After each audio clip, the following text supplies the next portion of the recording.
Assalamualaikum warahmatullahi wabarakatuh dan juga salam sejahtera diucapkan kepada anda semua. Terima kasih kerana sudi lagi hampir ke dalam channel ini. So, kali ini kita akan teruskan dengan cerita yang bertajuk Orang Besar Kena Sunat. Serba salah juga ulung bahar kalau orang sudah datang memanggil di rumah. Kalau tidak pergi nanti dituduh orang mementingkan diri sahaja. Kalau pergi pula kerja sendiri terbengkalai. Orang datang menjemput tidak kira siang ataupun malam. Walaupun dia beri sagu hati, tetapi tidak tergamaklah mengambil lebih. Takut juga dia akan menerima tuduhan orang yang mengatakan dia bomoh untuk mencari wang. Dia sendiri tidak mahu dipanggil bomoh. Ulung bahar tahu dirinya bukanlah bomoh. Tetapi mengapa orang sering menganggap dia sebagai seorang bomoh? Segalanya bermula ketika dia pergi ke rumah anaknya di Felda Air Kuning 10 tahun yang lalu. Jiran anaknya memberitahu anak gadisnya yang berumur 17 tahun digigit lipan. Sudah 3 hari tidak baik. Namun, telah dibawa ke hospital, tetap bisa lipan itu semakin bertambah pasang. Di mana gigitnya? Tanya ulung bahar. Paha, beritahu jiran itu sugul. Ulung bahar sengaja menziarahi jiran itu setelah mendengar berita anak gadisnya digigit lipan. Adat berjiran kenalah ziarah menziarahi bila ada di antaranya mendapat susah. Lipannya dapat tak bunuh? Tanya ulung bahar lagi. Tidak.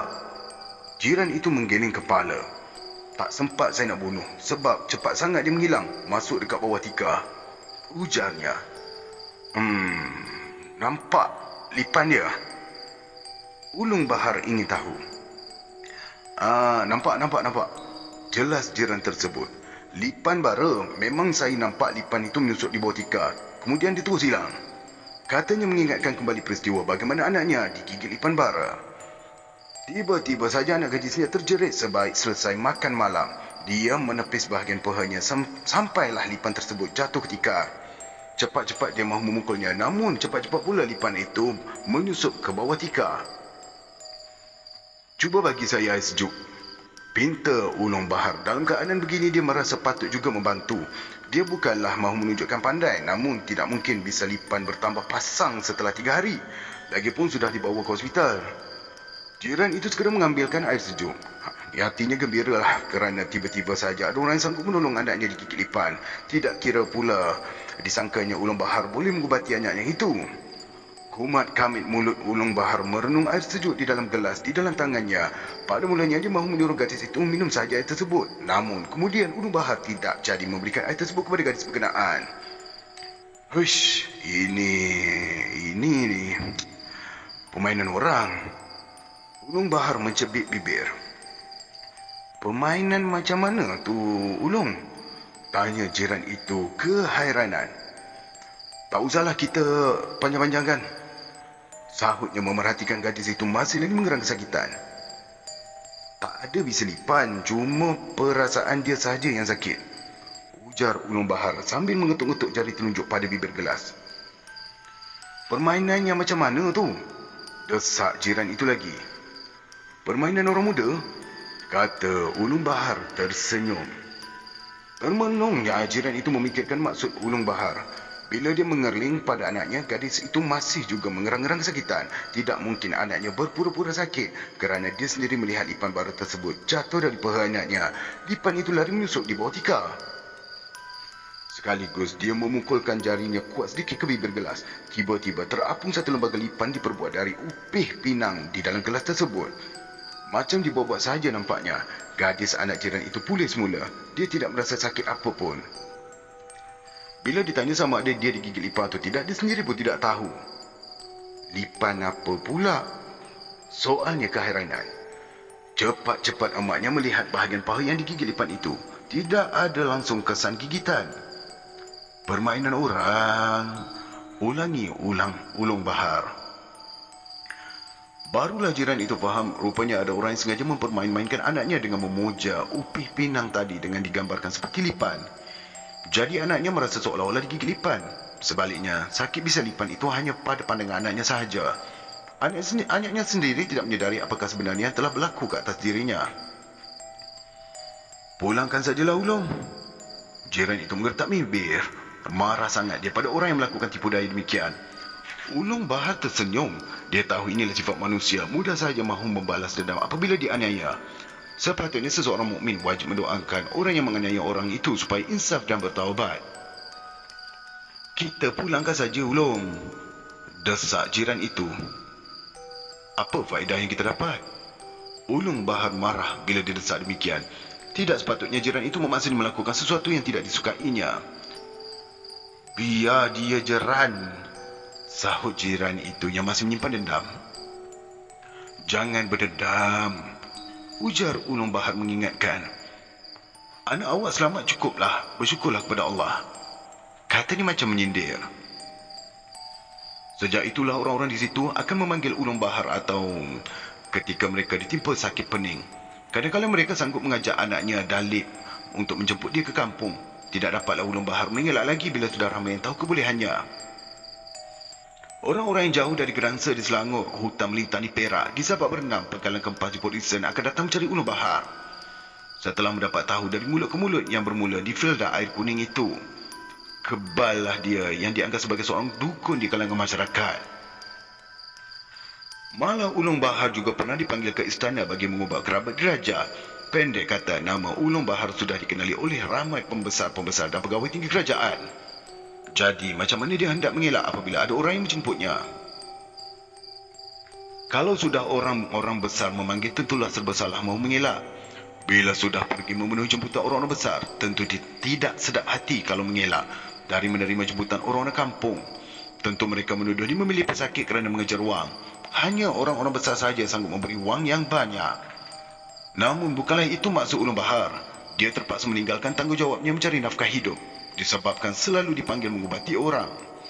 Walaupun dia tinggal bersama isterinya disebabkan anak-anaknya yang sudah berumah tangga, tetapi tanggungjawab mencari nafkah masih lagi menjadi fardu ain yang tidak boleh diwakilkan kepada siapa. Apakah pendapatannya tidak lumayan menjadi dukun?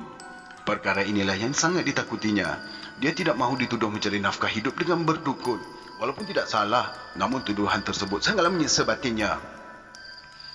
Inilah yang menyebabkan Ulung Bahar termenung panjang bila diminta datang ke Kuala Lumpur oleh seorang orang besar. Puas juga dia berfikir bagaimana caranya mahu mengelak, namun masih juga buntu. Malu juga dia mahu ke rumah orang besar itu kerana apalah kurangnya ilmu bomoh-bomoh lain yang lebih terkenal. Ulung Bahar merasa dirinya terlalu kecil bila dibandingkan dengan bomoh-bomoh terkenal yang sering datang ke Kuala Lumpur. Tetapi anak saudaranya yang berkhidmat di bawah orang besar mendesak dia. Anak saudaranya itu sudah diberi kepercayaan oleh orang besar itu untuk mencari dukun yang boleh mengatasi masalah dia. Jangan nak mengelak pula Ulung ya, kata Mayon mendesaknya. Nanti malu saya kalau Ulung tak datang, ujarnya penuh harapan. Kau lagi malu kalau tuan kau tu tak sembuh. Ulung Bahar mencari alasan. Sembuh ke tak sembuh, tu kuasa Allah, balas Mayon. Mohon je lah pada Allah. Cepat-cepat dia meminta secakap Mayon. Nak meminta pada Allah pun ada aturannya, kata Mayon menyindir.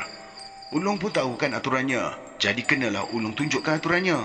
Dia menambah sambil menghulur rokok kepada Ulung Bahar. Sukar juga Ulung Bahar mahu memberi keputusan. Pergi ke rumah orang besar tidak sama dengan orang yang kebanyakan. Orang kampung seperti dia banyak kesulitan mahu datang ke rumah orang besar. Maklumlah orang sudah tua, lat-lat setengah jam, mahu balik ke bilik air sahaja. Tentulah dikekok mau ke bilik air sahaja bila berada di rumah orang besar. Bersiaplah Long, kita ke Kuala Lumpur, kata Mayon tak sabar. Banyak kerja aku ni Mayon, sahut Ulung Bahar lemah. Alah, kerja tu maklum boleh tengok kan, balas Mayon mendesak lagi. Urusan Ulung di Kuala Lumpur semuanya serahkan saja pada saya, tegasnya memberi jaminan. Petang itu juga Ulung Bahar dibawa oleh Mayon ke Kuala Lumpur menemui orang besar berkenaan. Terperanjat benar Ulung Bahar kerana terpaksa ditahan di pintu pagar sebelum dibenarkan masuk. Bagaimanapun setelah melihat Mayon, mereka berdua dibenarkan masuk. Dia dibawa masuk menemui orang besar berkenaan di bilik khas. Cuma mereka berdua sahaja di situ. Orang besar itu kelihatan sihat, segar bugar. Tidak ada tanda-tanda ianya berpenyakit. Dia berbual juga seperti orang biasa. Tidak kelihatan pun akan dirinya yang menderita sakit. Ulung Bahar tidaklah bertanya tentang penyakit orang besar tersebut. Dia tidak perlu bertanya apa-apa.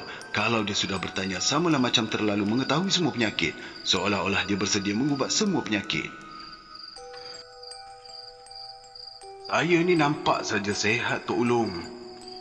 Orang besar itu bersuara sebaik saja mereka lihat semua orang keluar dari bilik khas. Sebenarnya saya ini sakit. Itulah minta tengok-tengokkan pada Tok Ulung, katanya ramah.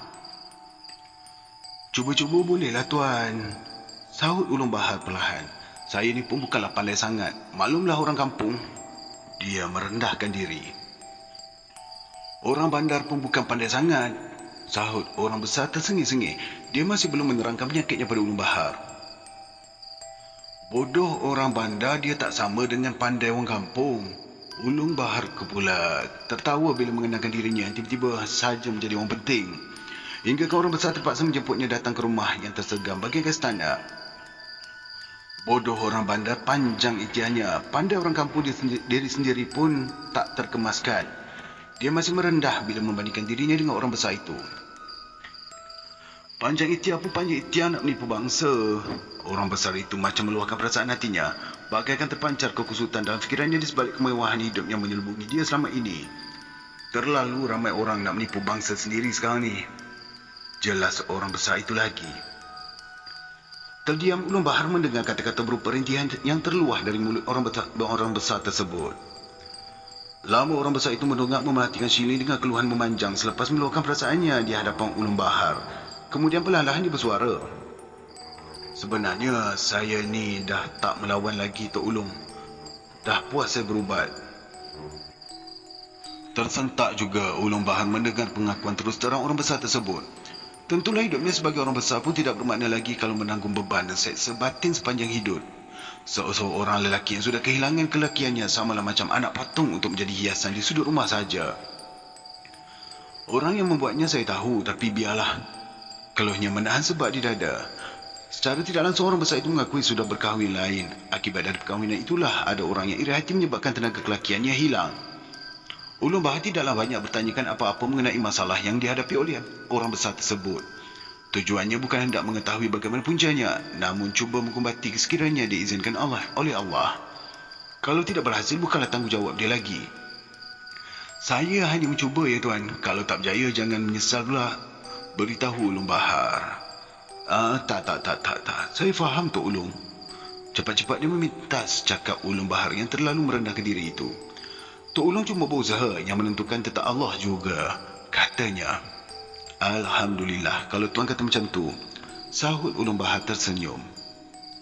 Ulung Bahar meminta disediakan geluk air dan dia akan memberitahu ketika yang baik untuk memulakan usahanya, sama ada waktu maghrib atau isyak atau tengah malam. Ini disebabkan dia mahu melihat cara mana permainan sebelah pihak. Segala yang dikehendaki oleh Ulung Bahar dipersetujui. Maafkan saya.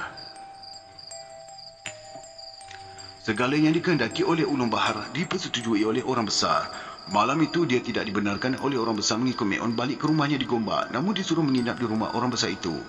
Ulung Bahar disediakan bilik di situ untuk berehat, tempat tidur dan sembahyang.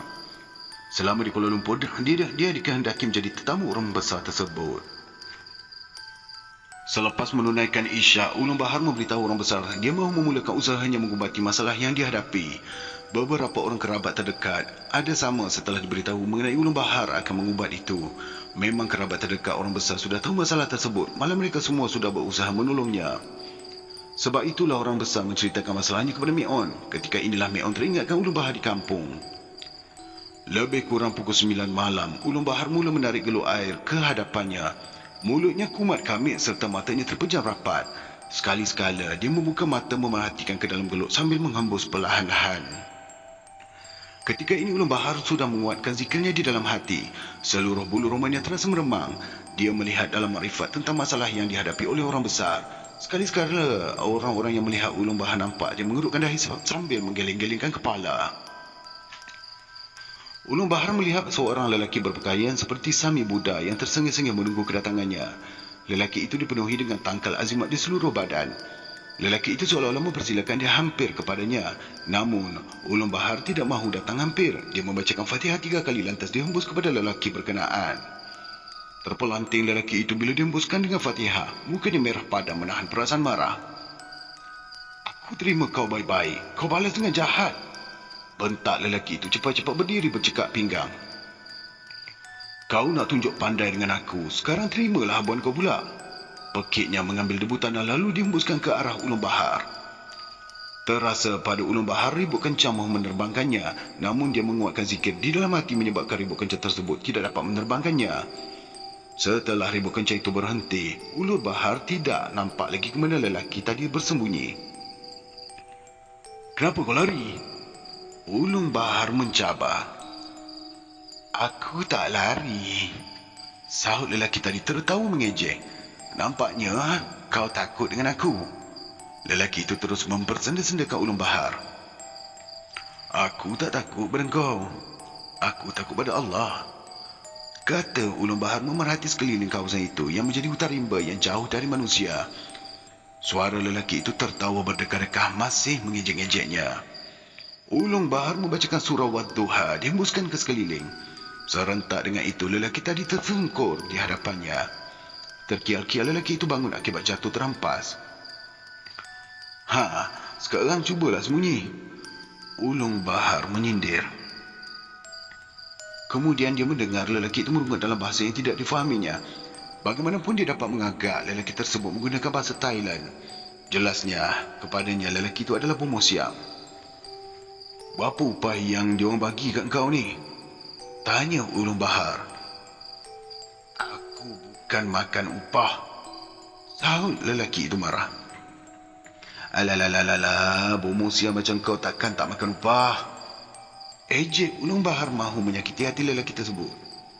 Aku menolong orang saja, jawabnya membentak kerana terlalu marah diperolok-olokkan. Dia sendiri hairan bagaimana ulung bahar boleh menembusi tempat persembunyiannya. Aku menolong orang, tapi macam mana kau boleh sampai kat sini? Dia mendongak ulung bahar yang berdiri berpeluk tubuh di tempat dia terguling. Itu kuasa Allah, beritahu ulung bahar tersenyum. Sudah banyak dukun-dukun Melayu mencari tempat aku tapi tak jumpa. Macam mana pula kau boleh jumpa? Pekik lelaki itu berdiri dengan lutut. Kuasa Allah, ulangi ulung bahar. Kau tak takut ke dengan kuasa Allah? Tersengih-sengih ulung bahar mengejeknya lagi. Lelaki itu menggelengkan kepala. Baiklah, kau akan tahu kuasa Allah. Ulung bahar pun mulakan azan sebanyak 3 kali. Sampai saja azannya bergema, lelaki itu terumbang-ambing apabila seluruh tempatnya berdiri bergegar. Dia terhembam macam bertih di rendang dan kuali mencari tempat mahu berpijak. Ilmu apa yang kau pakai ni? Jeritnya meminta ulung bahar berhenti dari azan. Kau kata kau tak takut Allah? Ejek ulung bahar. Aku takut, sahutnya terketar-ketar. Okey, sekarang kau cakap, siapa yang suruh kau? Ulung bahar mula keraskan suara. Orangnya baik, ujar lelaki itu termengah-mengah. Dia ni dianiaya oleh orang besar tu. Kalau awak nak tahu, orang besar tu jahat. Dah dapat manis sepah dibuang. Jelasnya mempertahankan diri. Berapa upah kau? Soal ulung bahar. Aku tolong saja. Mana boleh, Bomo Siam mesti terima upah punya. Aku ambil sikit je. Berapa? 1,000. Bodoh punya Tok Bomo. Kenapa kau tak minta lebih? Tak boleh lah, kita nak tolong je. Bukan selalu Bomo Siam ambil upah sampai 5,000 ke? Tu Bomo Siam moden. Terkekeh-kekeh ulung bahar tertawa mendengar kata-kata lelaki berkenaan. Manakah tidak ketawa bila dia menyebut Bomo Siam moden yang mengambil upah mahal sedangkan dia adalah Bomo Siam yang bertugas menolong orang. Bagi ulung bahar memang selalu menghadapi keadaan demikian. Sebab itulah dia boleh berhujah dengan syaitan yang datang mengganggu. Syaitan juga mempunyai ilmu psikologi bila berhadapan dengan manusia. Oleh itu manusia jangan terpedaya dengan ilmu psikologi syaitan yang akan cepat mengalah. Sikap mengalah syaitan bukanlah berarti dia benar-benar mengalah. Sebaliknya mencari strategi untuk menyerang balas. Sebab itulah ulung bahar sengaja menyoal macam-macam biar syaitan itu sendiri yang serba salah mahu menjawab. Kalau begitu cakap, apa yang kau buat pada orang besar? Tanya ulung bahar. Aku tak buat apa, jawabnya tersengih-sengih. Okey, kalau kau tak nak cakap aku azan. Cepat-cepat ulung bahar mengugut. Lek, jangan. Rayunya mula berpusing-pusing mahu mencari Hela. Kau jangan nak cari Hela. Jerkah ulung bahar yang sudah tahu cara mana syaitan itu mahu bertindak. Lelaki itu menjadi serba salah sebab apa saja Hela yang mahu dibuatnya sudah diketahui oleh ulung bahar. Dia menjadi hairan kerana selama ini dukanya mengubah orang besar terpedaya dengan helah dia. Namun menghadapi ulung bahar ni menjadi sedikit kebingungan. Dia sudah meniupkan ribut kencang tetapi tidak berjaya menerbangkan ulung bahar kerana zikirnya yang mantap. Dia membawa ulung bahar merentas hutan, namun ulung bahar dapat juga mencari tempat persembunyiannya. Apa sahaja helah yang dibuatnya dapat dikesan oleh ulung bahar. Sudah banyak dukun-dukun Melayu yang ditentangnya. Akhirnya dia dapat memperdayakan. Kadang-kadang apabila ditiupkan angin ribut kencang, mereka tidak dapat bertahan. Mereka akan cepat berlindung diri dan terus balik meninggalkannya. Kalau ada pun yang boleh bertahan dari ribut kencang, akan sesat meraba-raba bila dibawa merentas hutan rimba. Ternyata ulung bahar sangat berbeza dari dukun-dukun Melayu yang pernah cuba mengubat orang besar. Malah Bomo Siam yang dipanggil mengubati orang besar juga tidak berdaya menentang dia. Tertanya-tanya dia apakah ilmu yang digunakan oleh ulung bahar. Hanya yang didengarnya ulung bahar menyebut kuasa Allah. Tentulah ilmu ulung bahar ini bukan ilmu baru, namun telah wujud sejak bertahun-tahun. Ilmu yang ada padanya tidak dapat menentang ilmu yang dimiliki oleh ulung bahar. Apa ilmu yang awak pakai? Tanya lelaki itu gementar. Ilmu Allah yang diturunkan kepada umat Islam. Jelas ulung bahar. Boleh tak awak ajar aku? Dia mahu menguji. Jangan nak cari Hela. Ulung bahar mengingatkan. Cakap, apa awak sudah buat pada orang besar? Bentaknya keras. Tak buat apa pun, sahutnya tersengih-sengih. Tidak bertangguh lagi, ulung bahar terus azan. Bumi tempat lelaki itu berpijak bergegar kuat. Dia terlambung-lambung macam bertih di dalam kuali, tidak dapat berjejak.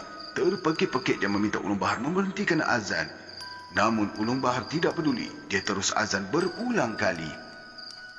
Aku cakap. Tercungap-cungap lelaki itu meraih pada ulung bahar supaya berhentikan azan. Sekarang cakap. Hedik ulung bahar. Aku dah lepaskan dalam sungai Gombak, kata lelaki itu gementar. Apa benda yang kau lepaskan? Soal ulung bahar mengancam. Ikan aruan, jelasnya terketar-ketar. Ada penunggunya di situ, ujar lelaki itu dalam ketakutan. Setelah mendapat rahsia dari lelaki yang berpakaian seperti Sami budak itu, ulung bahar mengembus lelaki itu dengan ayat Al-Ikhlas hingga melayang-layang seperti bunga lalang. Kemudian ulung bahar terus melayangkan dirinya di sepanjang sungai Gombak. Puas dia mencari-cari di kawasan yang dituju namun tidak berjumpa. Ulung bahar terus membaca surah Wadduha dengan penuh khusyuk. Ketika ini dia sampai sudah jauh dari bangunan-bangunan tinggi di tengah bandar. Air sungai Gombak yang keruh jelas pada penglihatan dia. Dalam masa dia memerhatikan di sekitar kawasan sungai Gombak itu, tiba-tiba dia nampak seorang perempuan cantik berdiri di tengah sungai memegang tangguh. Dia percaya perempuan ini bukanlah bunian, tetapi penunggu sungai yang menjelmakan dirinya sebagai isteri orang besar. Memang ulung bahar tahu orang besar sudah berkahwin dengan seorang gadis cantik yang berasal dari Kelantan. Perkahwinan itu tidak kekal, hanya selama 8 bulan sahaja. Gadis itu diceraikan setelah orang besar diberi tangkal pembenci oleh isteri tuannya. Sebaik sahaja isteri tuannya mendapat tahu orang besar berkahwin lagi. Tidak lama selepas penceraian itu, orang besar bermimpi yang dia dikatakan oleh seorang mudim yang dikenalinya. Esoknya apabila dia bangun dari tidur, dia merasakan kemaluannya ngilu. Lama-kelamaan tidak terasa lagi kalau dijentik pun. Orang besar telah bertemu ramai dukun untuk mengubatinya. Sejak 8 tahun dia mengidap dan menderita keadaan demikian. Isteri tuannya terasa juga menyesal. Tetapi lebih gembira kerana orang besar tidak akan berkahwin lagi. Bagaimanapun ada juga dukun menasihati supaya dirujuk semula dengan bekas isteri muda yang pernah diceraikan. Tetapi dia diberitahu jandanya itu sudah berkahwin lain. Orang besar tidak mahu sangat ambil tahu mengenai diri jandanya itu. Soal yang penting dia harus mengatasi masalah yang dihadapinya. Buat apa awak bawa tangguh kalau tak menangguh ikan? Tegur ulung bahar mendekati perempuan cantik yang berdiri di tengah sungai. Kita punya sukalah, sahut perempuan itu mengerling ke arah ulung bahar. Kalau tak mau menangguk, pinjamkan aku. Biar aku yang menangguk. Ujar Ulung Bahar. Bagaimanapun dia tidak lekas masa berhadapan dengan perempuan cantik tersebut. Masa ini terasa ribut bertiup kencang. Ulung Bahar terus bertahan di tengah ribut kencang. Kemudian dia azan sekuat hatinya menyebabkan ribut kencang terhenti tiba-tiba. Lelaki yang berpakaian seperti Sami Buddha tadi tersungkur di tengah sungai. Bersama dengan perempuan cantik di sampingnya, lelaki berkenaan melemparkan bola api ke arah Ulung Bahar. Perempuan itu melontarkan sepihan besi tajam seperti paku menerjah ke tubuh Ulung Bahar. Tetapi semuanya tidak memberi kesan kepada tubuh Ulung Bahar yang sentiasa berzikir. Akhirnya mereka berdua mengeluh panjang kerana melihat Ulung Bahar tetap berdiri di tepi sungai mengejek mereka. Ternyata serangan mereka berdua menjadi sia-sia. Tadi awak dah kalah, masih degil nak melawan, cabar Ulung Bahar. Lelaki tersebut tidak menyahut. Dia serba salah mengerling perempuan cantik di sebelahnya. Perempuan itu melemparkan tali lantas membelit seluruh tubuh Ulung Bahar. Mereka berdua ketawa berdekah-dekah melihat tali tersebut melilit seluruh tubuh Ulung Bahar. Kumat kamit mulut Ulung Bahar membaca doa menghembus ke seluruh tubuhnya. Tali yang melilit tubuhnya menjadi cair seperti air. Sekali lagi, lelaki dan perempuan cantik itu tercengang kerana Ulung Bahar tidak takut pun menghadapi serangan mereka. "Woi, bomoh bodoh!" jerkah Ulung Bahar bercekak pinggang di atas tebing sungai. "Kau ni nak mengaku kalah atau nak mengasah lagi serangan aku?" tanyanya memberi amaran. Tidak bertangguh lagi, lelaki itu terus menghilang diri. Dia tidak berani lagi bertahan apabila Ulung Bahar sudah memberi amaran. Hanya tinggal wanita cantik itu kebingungan ditinggalkan lelaki tadi. Memandangkan perempuan cantik itu degil, Ulung Bahar membacakan beberapa lagi ayat menyebabkan perempuan itu berputar seperti gasing beruri ligat. Laungnya bergema kerana berputar-putar di dalam air. Setelah putaran itu berhenti, dia termenggah-menggah menengadah Ulung Bahar. Kecantikannya juga luntur akibat diputar tadi. "Bukan aku yang salah," dia merayu supaya dibebaskan. "Jangan berdalih," jerkah Ulung Bahar. "Ya," katanya gementar. "Butak tadi yang suruh. Dia suruh aku jaga keharuan yang dilepaskan di sungai ini," ujarnya bertambah gerun bila mengerling Ulung Bahar. "Dah tu kenapa kau ikut cakap dia?" tanya Ulung Bahar mahu menduga. "Kalau tak ikut, dia bunuh aku," jelasnya menangis teresak-esak. "Kau takut pada dia?" ejek Ulung Bahar seterusnya. Dia mengangguk lemah.